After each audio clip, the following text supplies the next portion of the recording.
Hello, I'm Jenny Gow. Welcome to the world of Formula E. Coming up, we uncover the world's first full electric racing series. We visit the cities that Formula E will be taking over. We unveil the workings of the car set to hit those streets.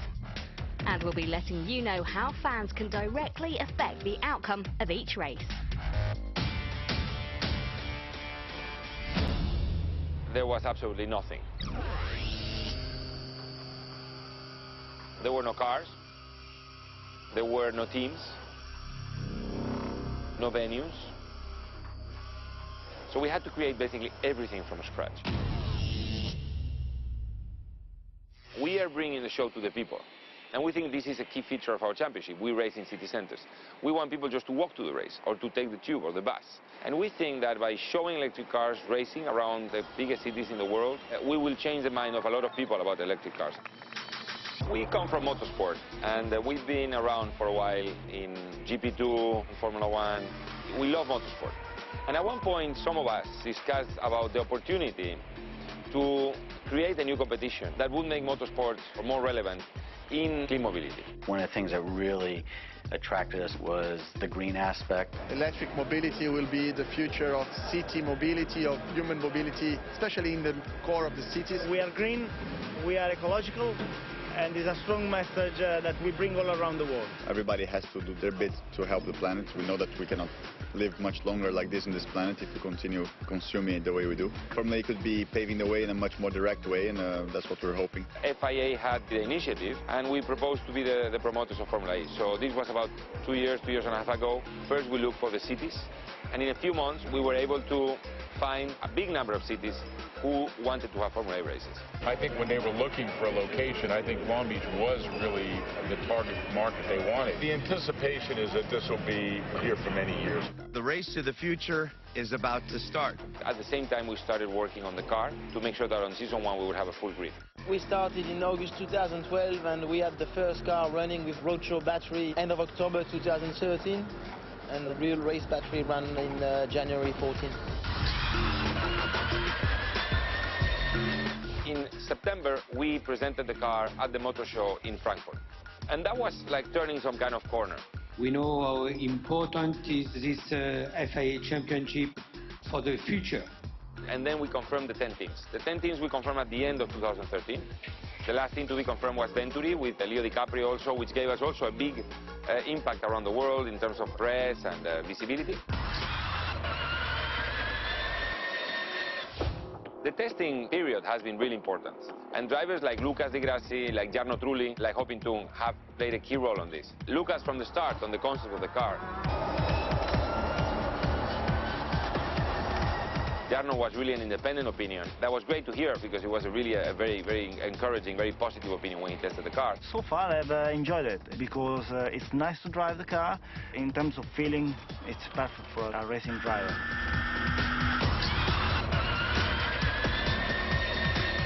Well, the Vegas event was great, and really to see the car for the first time on streets of a big city going fast, seeing the faces of the people walking by and seeing this thing in their street was a great feeling.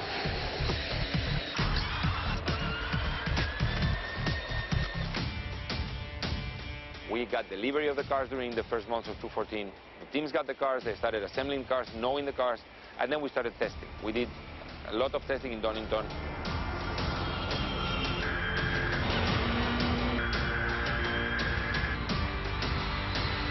End of the first 6 months, basically, we concluded all the testing, and we came to July and August, big race simulations.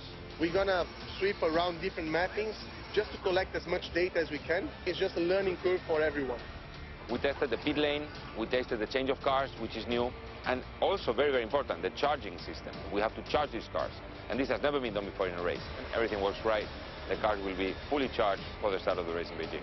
We went through 3 phases, really. It will never happen, maybe it happens, and it's happening. We are in the it's happening phase. We're really at the beginning of something, and that's really exciting. It's a great adventure, and I think everybody shares that feeling, being involved in something completely pioneering. Having a total electric power unit with a single-seater car, it's something revolutionary.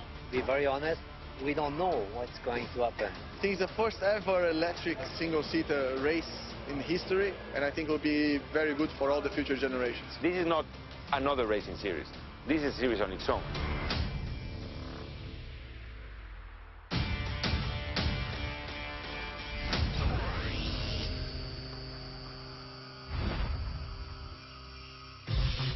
There are some very big names in motorsport competing in the championship. The French Edams team was co-founded by racing legend Alain Prost, and his son Nicolas will drive for the team. It's always very good to be there at the beginning. We all know that it's a complete new discipline, a new series, a new approach. In a repeat of historic race rivalries, a Senna will also appear on the grid. Bruno Senna, nephew of triple F1 world champion Ayrton, will create his own legacy in Formula E. You know, Ayrton used to like the fast cars and the pure racing, and I'm sure he wouldn't care about the lack of engine noise. He was just an enthusiast for driving as fast as possible.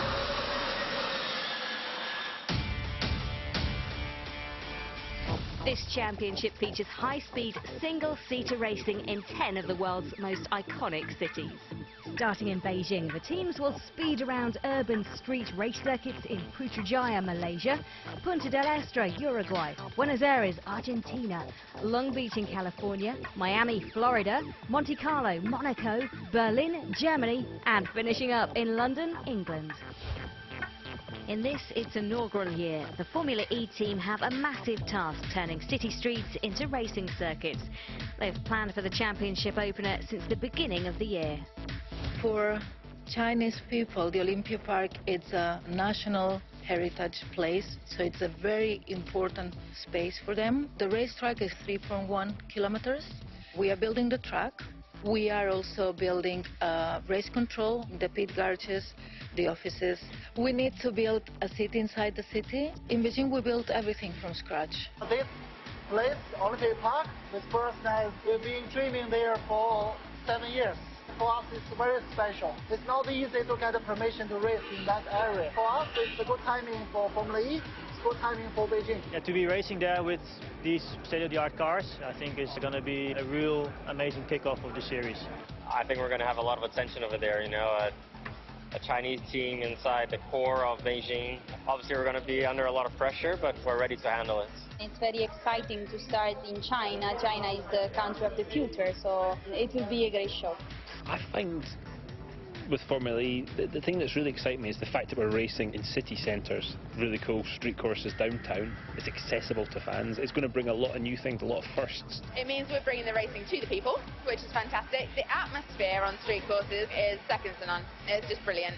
And it's a lot of people, a huge crowd. And when you're off the line with the green lights on, you know, you will see the excitement. They don't need to travel and come to the circuit. They can just stay at home and just wave us from the window. You know, Monaco's going to be very smooth. I believe China and the track's going to be very smooth there too.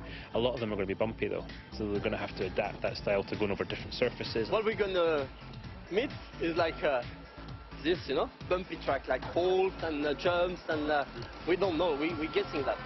For me, the fact that all the races are on street circuits is amazing. One of my strong points during my career has actually been street circuits. I treat them with respect and I build up to being very fast. I raced in the cities before and I always enjoyed it, so it's good because you know, it's really down to skills. You cannot accept track limits. Racing on street circuits makes it very different. Perhaps apart from the IndyCar drivers that race a lot in street circuits, but most European drivers just race on tracks like Donington. Here you go in the grass and you come back. You do a mistake with walls, then the car will be damaged and very unlikely that you'll be taking part of the race. A street circuit is all the time at the limit. One mistake and bam. The main consideration is that if you go out, it's a wall, so you'll not move much afterwards with the cars. I expect a big fight between drivers, a really big fight. Your mind frame is a bit different. First of all, the track changes a lot more from the start of the day to the end of the day. Because you'll get there, it'll be a bit dirty, and then you will clean up. So it should get quicker and quicker. You can't see around the corner, obviously you've got walls, you're very close to the walls, they're very bumpy. These are the streets that you go to work on or you take kids to school on. It all adds to the excitement and the show that Formula E is going to provide.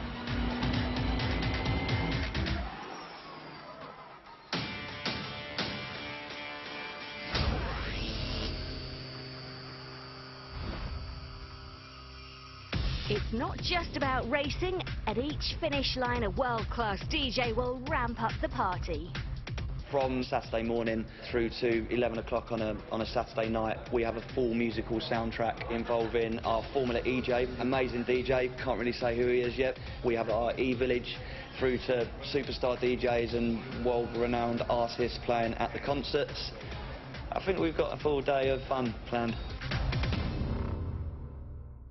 Well, hopefully you're loving it as much as I am. Stick around as we uncover the inner workings of one of these stunning machines.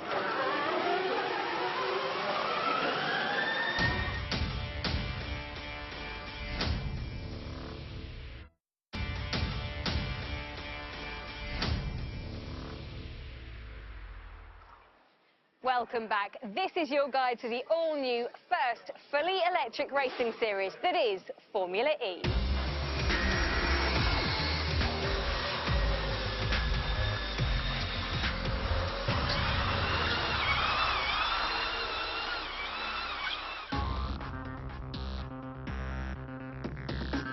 "20 drivers from 10 teams will compete in the 2014-15 series. Street circuits are around 2.5 kilometres to 3.1 kilometres long, and a race will last around 45 minutes.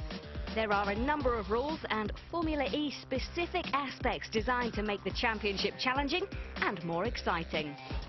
Firstly, practice, qualifying and the race are all in a single day. Everything is set up in one day because we are in city center. We want to bring the show to the city, we want to bring the show to the people, but we don't want to jam the city totally for 2 weeks. I think the impact on the drivers is going to be the one-day format. You don't get the chance to go back to the hotel, have a night to sleep on what's going on. Practice, qualifying, race, all in one day. So the teams and the drivers are really going to have to be on top of their game. Yeah, for me, I think the biggest challenge will be when we go to China and we have already 8 or 9 hours of jet lag and you have to wake up at 6 in the morning. So that's what I'm most scared about. One day is such a short time with the complexity of the championship we have. You have to do as much preparation as you can. You have to really go and do some mathematical model of the car, mathematical model of the track, do a lot of simulation, arrive to an optimum setup of the car. All of that has to be done before even going to the track. You arrive on the weekend and you have one day to get everything right, and if you don't, it's going to be bad. Everybody is operating in very small margins here. It's going to be a very long and very tough, tight day because of the schedule. It doesn't leave any free room for mistakes. It's a long day, but I think for the fans that are there at the track, they're going to get to see a lot of on-track running. They're going to see a lot of different strategies and the way different teams work. Drivers will score points using the standard FIA system, much like Formula One racing, with the top 10 receiving points. However, there are a number of other ways to add to that tally. The point system is based on the FIA scoring point system, which we find in any FIA official championship. The point system is similar to Formula One on the race points, so you get 25 points for win. Then we get extra points for pole position, 3 points, and 2 more points for quickest lap. All these little points are what probably going to make a difference in the end of the championship when you're fighting head-to-head with someone. Having points for pole position, massive pro, because it takes so much preparation to do that one perfect lap. So I like that. And having the fastest lap in the race, again, will push people into different strategies. If you're not having such a good day, you might head off and come back in, change car, try and do that fastest lap just for those points. Well, as I say, it's same for everyone. You have to adapt it, and it's nice. We're going to see how it's going to work over a full racing season. Charging of the batteries is not permitted during the race. Instead, the drivers have 2 cars. They must make one mandatory pit stop in order to change over to their second car. Why 2 cars? Of course, because we need enough energy to cover the length of the race. We could have swapped the battery, but for security and safety reason more than anything, we needed to make sure that the battery in the car was safe. We're going to come into the pit lane and drive into the garage, so the car will be turning the other way. Then you have to jump out of the car fast, jump into the other car and buckle up. It's not easy. We had a minute when we were practicing today, and let me tell you, it's a little bit tight. And I'll have to perfect my jumping. For the fans, it's going to be really interesting for them to watch somebody jumping out and jumping in and falling over. Hopefully not. It's very easy to just fumble one belt and then you have to undo everything and do it again. And that can cost you 10 seconds. In the race, 10 seconds is a lot. Forget everything you know about racing to this point, and you have Formula E. It's going to be amazing. Formula E roving reporter Nikki Shields has been around the globe to give you the latest on all the teams and drivers. The Formula E Championship hosts 10 teams, 2 of which are based in America. In fact, Andretti Autosport is based here in the heart of the US, Indianapolis, a place that's home to American motorsport and the Indy 500. The other is here, the Golden State of California in Los Angeles, Dragon Racing, run by Jay Penske.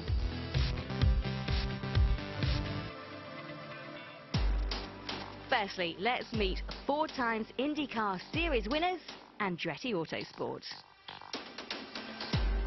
Andretti is a team that I raced for in various guises for 10 years, so a great outfit and a fantastic addition to Formula E. I think we've had great success, and you know, we've won, I think, 4 championships, 3 Indy 500s. We've won Indy Lights championships. We've won races in sports cars, and whenever we get into anything, we have to go to win, and that's what we're going to try to do in Formula E. I'm quite proud to be part of this team because I know it from 2008, and we start again together this year, so it's a good opportunity for me, but we want to do it right and we want to do it good, which is not going to be easy because everyone wants to do the same.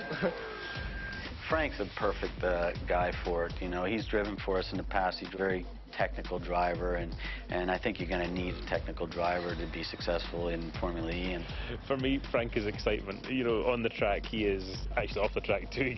He's excitement. He's going to put on a show. I'm excited to commentate on and see what he's going to do. You know, one of the big problems of auto racing today is our demographics are getting older and older, and we need to find, you know, new eyes for our sport. Kids today are very concerned about the environment, and I think that's one thing that's going to attract them. A late addition to the Andretti family, and their second driver is young F1 competitor Charles Pic.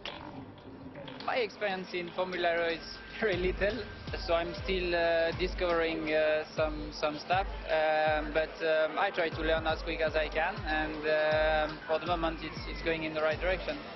I don't see any negative point with 2 Frenchmen in one team. Our goal is to go out and win that first race and to be a title contender at the end of the year.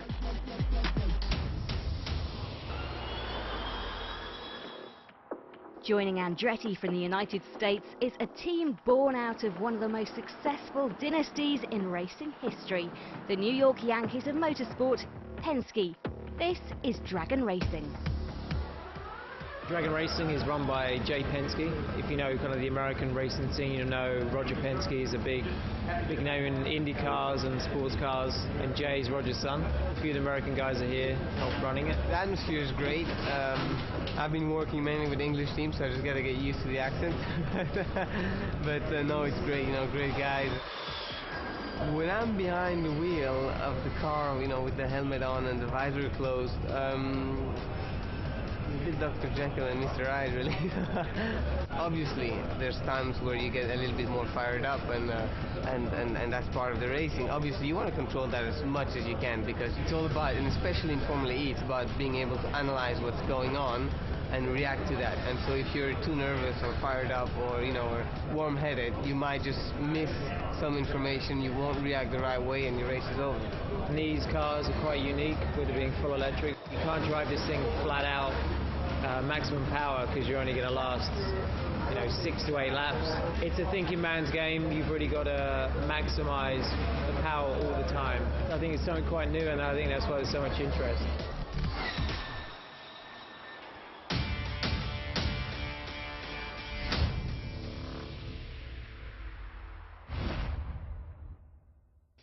Motoring giants from across the globe have come together to create the cars which are to compete in Formula E. McLaren were responsible for the motor. Their electronic systems supply technologies to every team in Formula 1, NASCAR and IndyCar, and now they've applied their passion and knowledge to Formula E.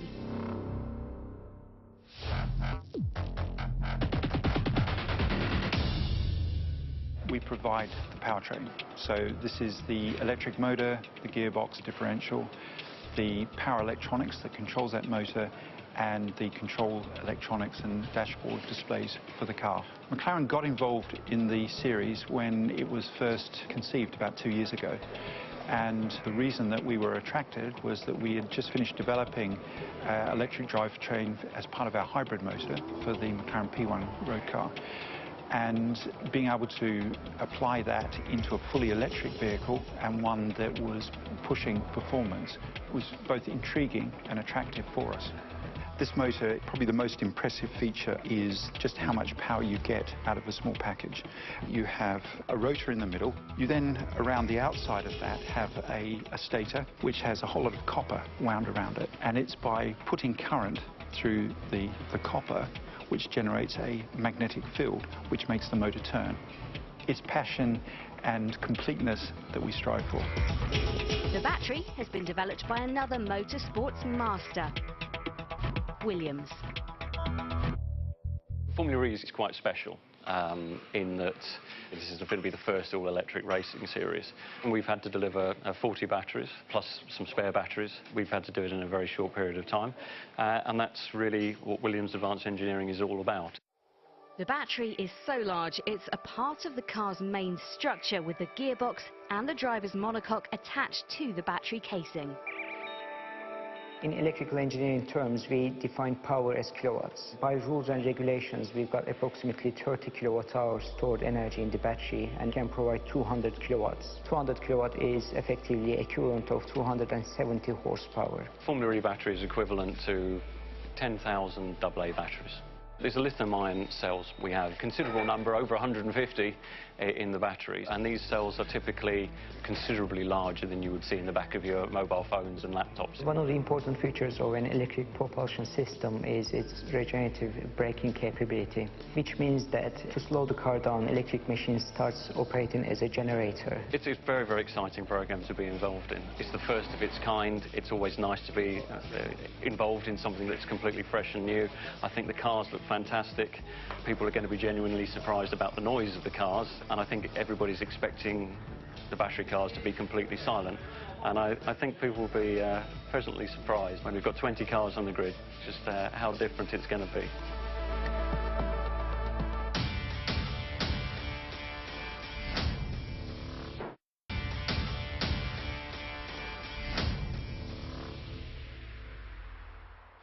This championship features high-speed, single-seater racing at 10 of the world's most iconic cities. Over here in the UK and Europe, there are a number of top teams set to take part too. The first of them is Richard Branson's Virgin Racing. I think Virgin entering Formula E is a huge boost to the series, because when they put their marketing thought behind something, it really pays off. So, but yeah, big boost to the series. Great team, good drivers. The team here is a brand new team in comparison to what you saw in Formula One. Richard Branson is at the forefront of kind of pioneering activities, which is why he wanted to get on board with this project. And when he does something, he wants to do it extremely well, so we're pushing very hard to be right at the top of this championship. Jaime is a great guy. You know, we've known each other for a long time. We've settled in very nicely. We get on with each other. We trust each other's feedback. We push each other very hard because we both want to be faster than each other. So it's a good relationship. We know we need to work together because we need to develop this car, this technology, to bring up the winning team, the winning car. And this is why Virgin came into the sport, came into the series. And this is why I came here, because we want to win, you know.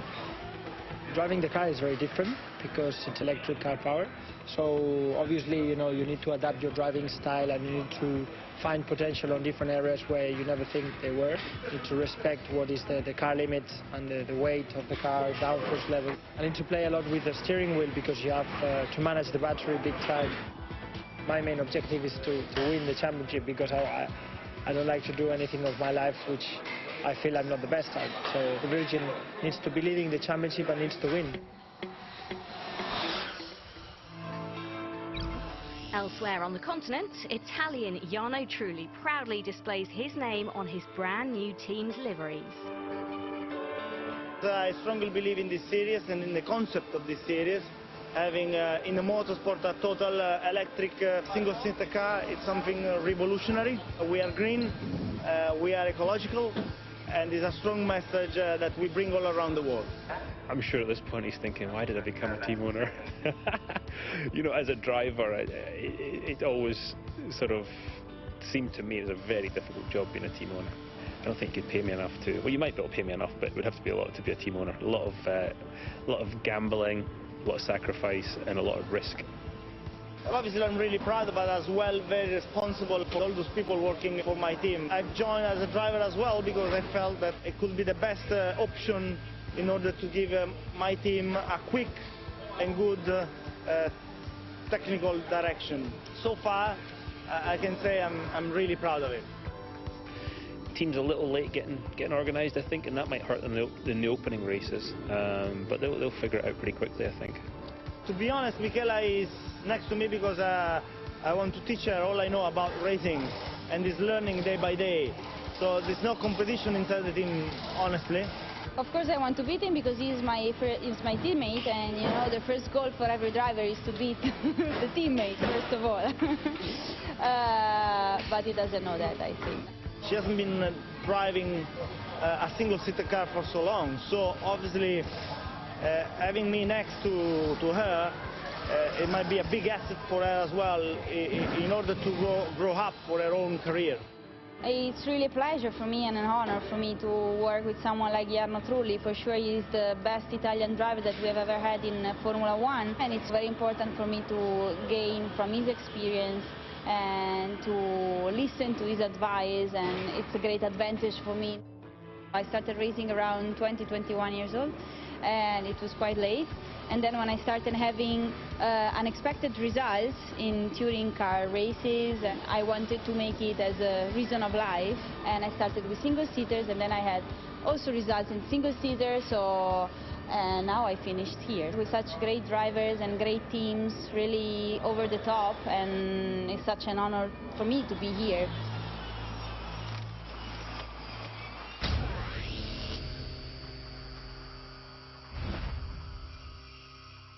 Unlike other race championships where they have wet and dry tyres at their disposal, Formula E teams have to work with one set of all-weather tyres. These were specifically created by Michelin. For Formula E, there will be only one type of tyre, which will deliver maximum performance on dry, but also on wet conditions, which is a kind of revolution for the competition. We try to have a tyre which is very similar to a road car tyre. It's a size that you can find on normal cars. That means that the link between what we learn in a race and what we can transfer to a normal tyre is very close, very obvious, but it is not a road car tyre. It's clearly a race tyre. It has been designed for the Formula E specifically.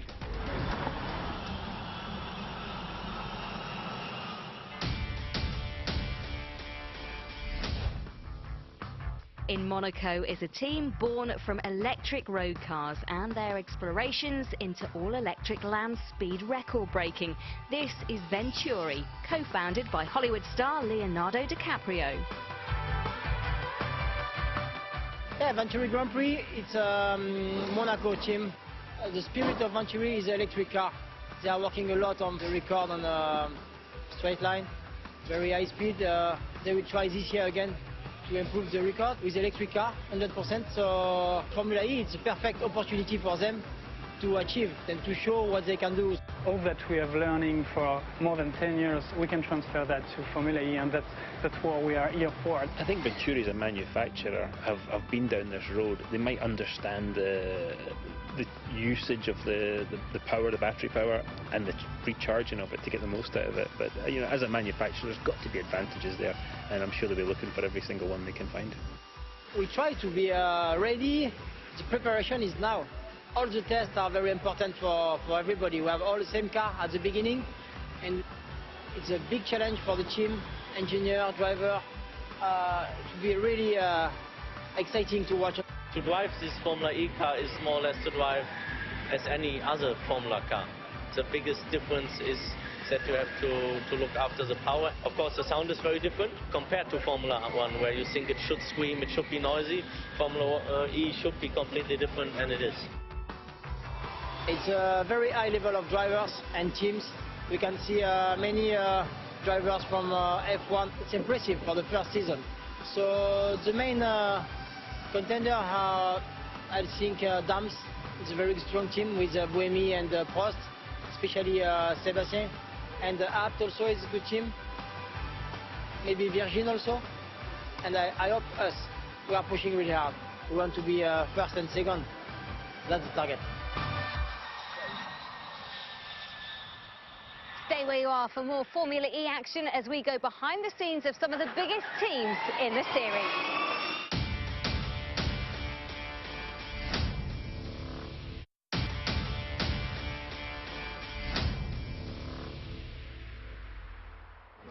This is your preview of the FIA Formula E Championship, and I'm Jenny Gow.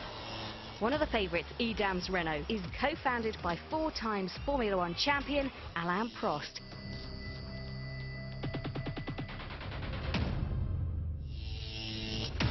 Edams are looking very good. They're going to be tough to beat. A lot of these teams have got multiple programs going on with different championships throughout the world.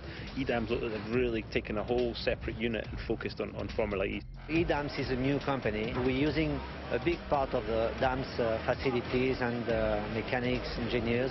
They are very professional people, and also what I like is very passionate people. You know, you cannot do this kind of things without a passion. As well as overseeing the electric arm of Dams Renault, a team that was fastest in 4 of the 5 pre-season tests, Prost will also be working alongside his own son, Nicolas, who will drive for the team. It would be a difficult thing to follow in the footsteps of such a great champion as Alain Prost. It must be difficult no matter what you achieve. But I think he's done a great job going to sports cars and coming here to Formula E. You know, he's going to continue that. I get along super well with my dad, so it's okay. It puts a lot of pressure, but on the other hand, you know, it's nice. I try to be a little bit behind, and I leave my 2 drivers, you know, Nicolas and Sébastien, working with the engineers, and I just tell him one thing sometimes, but I don't want to be involved all the time. It would not be good for the team. Alain is a fantastic competitor. He won so many titles, and he knows and understands the motorsport. So it's great to have someone like him on board. Obviously, Nico has a lot of experience now from LMP1, and he's been part of the Lotus F1 team since now a few years, so he's really good, and that's very important because it will just improve the whole team. Now, obviously, you want to beat your teammate, you want to beat everyone, but it's better if it remains quite fair and quite in good terms with your teammate. Otherwise, the atmosphere gets a bit difficult. We're both from the same region. We live very close to each other. He's a very good guy. He's been doing super well in testing, so it's a good reference. There's huge margin of improvement and a long road to go, and definitely that's where we will go in the future.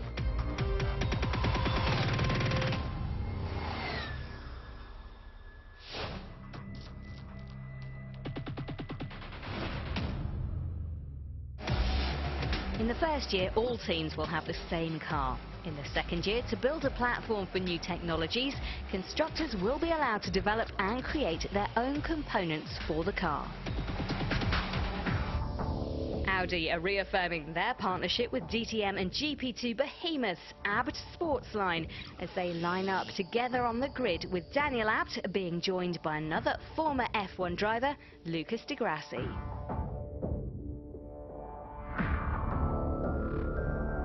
Our history is really, really long. It was way before I was born. My grandfather was already racing and was very successful. Then my uncle was racing, and he's built the team with my dad. They have 5 titles as a team in DTM, the most successful private team. I've grown up with some of the people that I'm now working with, but I mean, obviously it's nice to be in a family team, and now we were looking for a new challenge, and we found that in Formula E. They look organised.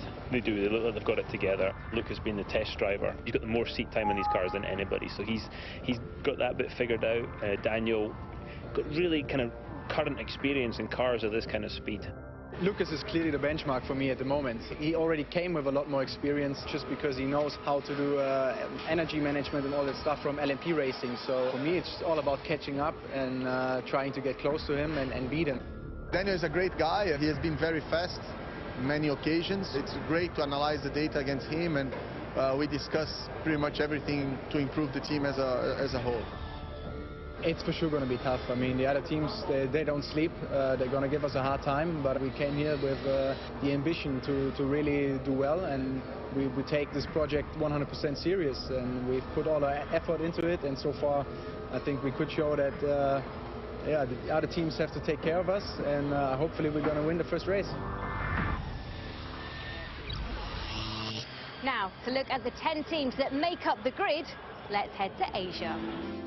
China Racing, managed by Stephen Liu, were very late in confirming their drivers for the start of the race season, but have settled on the experienced Nelson Piquet Jr.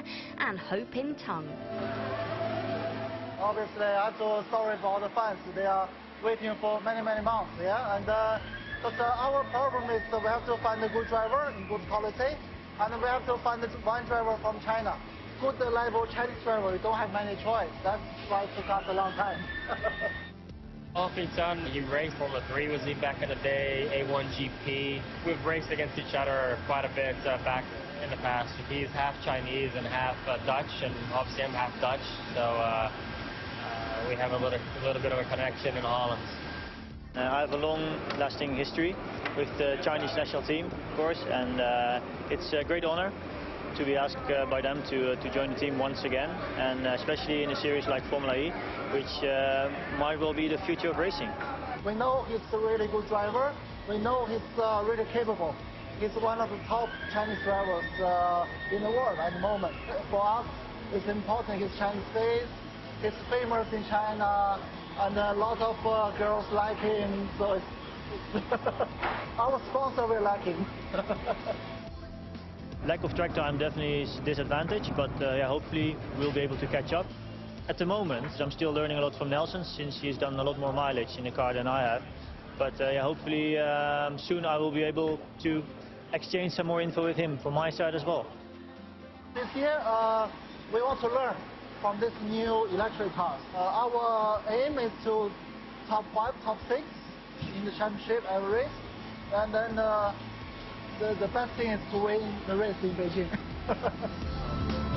Despite their drivers' lack of preparation, they will have a unique advantage in the first race, as they will surely have the backing of the Beijing crowd. First race is going to be our home race, so I'm sure it's going to be a huge crowd, and we're going to have a lot of support, and obviously there's a lot of pressure, but I think it's just a big positive. Also with its origins deeply rooted in the Far East is Amlin Aguri, with Antonio Felix da Costa and Catherine Legge in the driving seats. It's not a completely new team. We know Super Aguri did a lot of years in Formula 1, and now together with Amlin, you know, put up a good team together and became Amlin Aguri. We have a really fantastic team, and I am excited to see how it pans out over the season, because we're only going to get stronger. Antonio and I get on great until we have any kind of coming together on track or anything, which I'm sure won't happen. I'm sure it'll be fine. He is obviously a phenomenal driver, and I'm very lucky to have him as a teammate, because it's great to have somebody you can learn from and that will push you, and I am absolutely sure that I can learn things from him. With Catherine, she's very experienced. She's done a lot of racing in America, which is always nice to hear about a different, you know, racing mentality. My career has been forged in America. I did Atlantics, I did Champ Car for 2 years. I then came back and I did 3 years as an Audi DTM driver, and then went back out to the States to do IndyCar, now driving sports cars. So I've had quite a varied career. I have raced on street courses in the States, but everybody in this championship is a phenomenal driver, and they will learn whatever it is they don't know very quickly. It's a complete new different challenge where drivers need to be smarter than faster, really, and I'm looking forward to be on track wheel to wheel with a lot of these guys.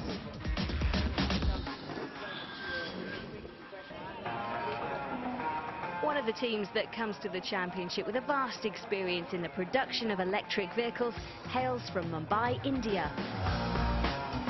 This is Mahindra. Indian national Karun Chandok and Bruno Senna, nephew of racing legend Ayrton, will line up on the grid for them. Very excited to be the Indian driver in an Indian team, and we are a true Indian team. In other championships, Indian teams which are just owned or have got a license, but really it's a completely British operation or whatever. But in this case, we've got engineers from Bangalore and Bombay from Mahindra working with us in the team. My family have all been involved in motorsport. My grandfather used to race. My grandmother actually did some races as well as my dad. Family business is a big thing in India. I suppose this is mine. My mum said I went to a race first when I was 3 months old, so I suppose I didn't stand much chance to do anything else, really. It's nice to have Bruno on board, with the team. I think, he's obviously a very good driver, and he's a friend. I think it's quite difficult in this business to really make friends with other drivers, because at some stage you're all fighting for the same seat or you're competing against each other. There's always sometimes an underlying sort of tension. But, we are competitors. We want to beat each other on track. But off track, we have a great relationship because, we've worked together twice before. There's a healthy amount of respect, and we get on well. We have had too much of each other by now. But, no, we have a good relationship. We really... it's the rare case where race drivers can be friends, and we are good mates. So the work we do together with the team is very positive. We always work together well. Having said that, we are still trying to beat each other on the track. There'll be days that he'll beat me. Hopefully not many or none, but he can keep trying. Karun and Bruno are they're two colourful characters. I think they're going to be in there challenging, and they've got some pretty heavy social media presence behind them, so they might be the fan boost favourites. They're going to be tough to beat on that one. I think Formula E is very exciting. I mean, it's definitely paving the way to the future, and everybody has to do their bit to help the planet. We know that we cannot live much longer like this in this planet if we continue consuming it the way we do. It is one of those things that you have to look ahead, a bit like the first cell phone. Everybody's like, oh, there's potential, but no one knew exactly how much, and now we have little computers in our hands.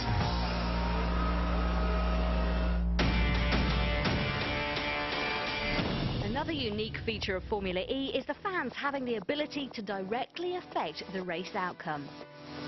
Voting for their favourite drivers will enable the most popular an extra boost of power. Well, we thought since the beginning that this championship had to be open to the fans in a new way. And, we thought of many different solutions, many different possibilities, and at the end we came up with this idea of the fan boost, which is basically the fans vote for their favourite driver, and the 3 drivers with more votes get additional energy during the race. We think this brings a complete new window of opportunity to engage with the fans. If they can have an influence on the power of the cars, and that means they are somehow in the car with us, it's probably just a first step in how you can think of including the fans. Well, I think you got to get it more interactive. I think the fan boost is a great idea of trying to get the fans to interact with what's going on the racetrack, and they're going to have a direct impact on the finish of the race. Those are the things that I think are going to attract the young fan. I've never been in a championship which involved so much the fans. When I go to concerts, I like to dance, I like to listen to music, I like to move, I like to be part of the show.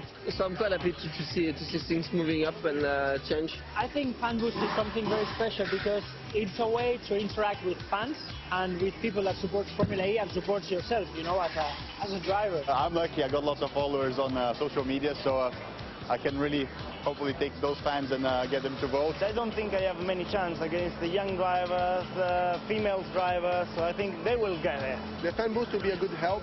We'll give another 30 kilowatts for 5 seconds. It's going to help you to overtake, or it's going to help you to open a small gap if you are in front. This 30 kilowatts is the equivalent to 40 horsepower and will be awarded to those drivers with the most votes. As soon as you press this button and you get the full power, there is no one on track apart you. Fans can make sporting history with a click of a button and have a significant hand in proceedings.